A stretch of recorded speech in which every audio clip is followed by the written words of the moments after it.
Richard Liogier.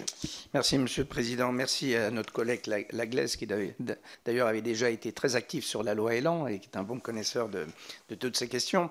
Je voulais rappeler quand même que dans la loi Elan, la question du foncier était présente, hein, par les GOU et les PPA, mais c'est vrai que ça concernait essentiellement, je dirais, les grandes emprises foncières. Donc là, vous avez complété avec un rapport vraiment très intéressant, avec plein de propositions. Je voulais rappeler aussi, d'ailleurs, que les autorisations de surélèvement existent aussi dans la loi Elan, de la même manière que le fait de permettre aussi des dispenses de taxes sur la plus-value lorsqu'on vend à un organisme social. Donc il y avait un certain nombre de choses. Sur la question de la dépollution. Alors moi, je voudrais dire vraiment l'importance des établissements publics fonciers qu'on avait pu voir d'ailleurs dans la loi Elan lors des discussions qu'on avait eues avec ces établissements.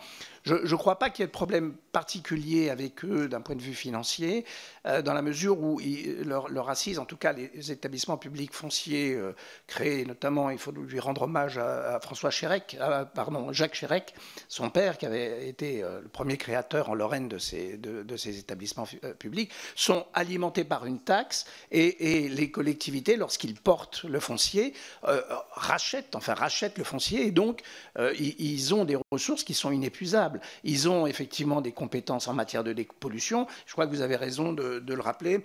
Je vais aller très vite. Je crois que c'est vraiment un outil essentiel et j'ai même envie qu'on le généralise de manière vraiment systématique. Je crois que c'est ce que vous proposez dans l'ensemble du territoire.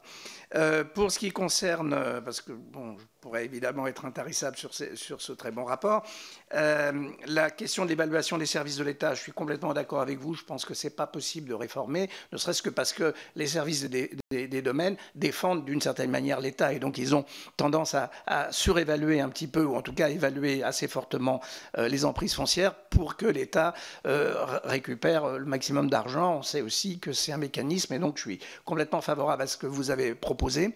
Il faut rappeler aussi qu'on peut, les collectivités peuvent acheter à un prix inférieur au prix des domaines. On peut aller jusqu'à 30%. Donc il y a aussi des possibilités à l'intérieur de cette situation. Mais en tout cas, le recours à une évaluation extérieure me semble important. Et ensuite, alors, enfin. moi, je pense être... c'est terminé. Non mais allez-y, finissez. Mais... Je pense qu'il faut éventuellement travailler aussi sur des clauses de retour à meilleure fortune. Je suis assez favorable au fait que l'État cède, notamment sur les friches militaires, ces friches à l'euro symbolique et que ensuite les collectivités qui rachètent aient la possibilité de payer finalement d'une certaine manière, de manière différée, grâce à une clause de retour à meilleure fortune. Merci Pascal Boyer.